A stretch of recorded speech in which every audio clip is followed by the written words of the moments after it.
Good morning, Lehigh Valley. This is your Monday Morning with Mike. I'm going to talk to you today about why exactly interest rates are going up. This is your WHPH Weekly, and I'm your host, Michael Mann.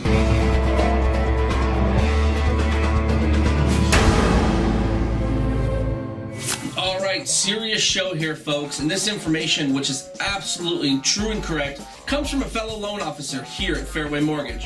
My friend Kate Wilson, who is awesome with words, writes this.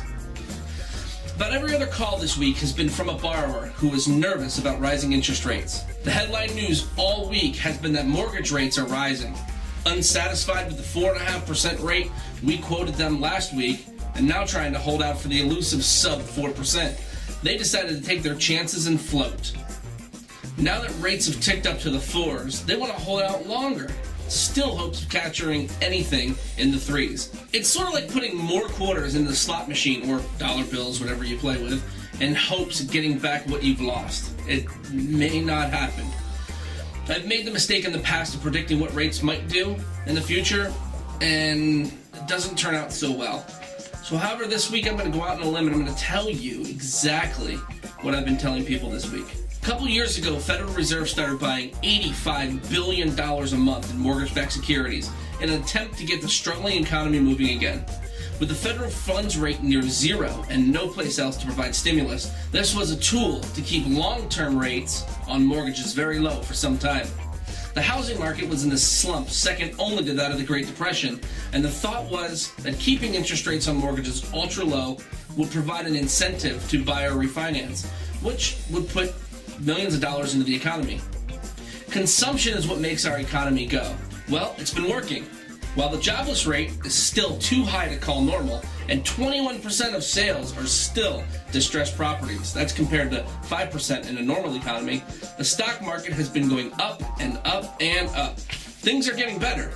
So originally, the metric that the Fed said they would use to determine when they'd stop propping up the mortgage market was a 6.5% unemployment rate. Well, we're not there, we know that. And Bernanke and company have been linking that the buying might stop sooner than that. Former Fed Chair Paul Volcker made the statement that the Fed Reserve is being forced to take on too great of a role in propping up the economy with its buying, the QE3 program. And the bond market reacted strongly to this.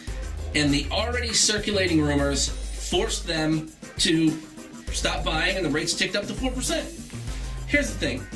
Most consumers are probably not even aware of how mortgage rates are determined. They think they know. They say 30-year bond or the 10-year note and all this. And for the most part, they're absolutely right. But in my mind, they don't understand that the current rates have been essentially held artificially low. If private investors, and not the feds, have to come back into the market to purchase bonds with 30-year terms, they're going to want a better return on their investment. They're going to want a better return than the yields that the feds have been getting with the QE3. And the yield equates to the rate, and therefore, if the Fed stops buying, the rates will rise. Here's the problem. How high? No one knows. And the other question is when? Well, that depends on when the Fed stops buying. Rumor was enough to cause the price of the bonds to drop and the yields to rise. The markets are like old gossips and react initially and strongly to rumors. Then they correct the facts. Well, rising interest rates are inevitable as long as our economy continues to gain momentum. The only question is when. We will be in a zigzag pattern of rise, pullback, rise, pullback. But once it's clear that the Feds have pulled out or pulled back, rates will rise quickly. And what I've been telling people is that the upside risk is greater than the downside possibility. So if you want insurance against higher payments, lock in. If you haven't gotten off the fence, get going. 4% is way better than 5%. And this is what you should be telling your clients. This is some great insight from Kate Wilson. Thank you very much. This has been your WHPH Weekly and your Monday Morning with Mike. Make it an awesome week. Get out there and sell some homes.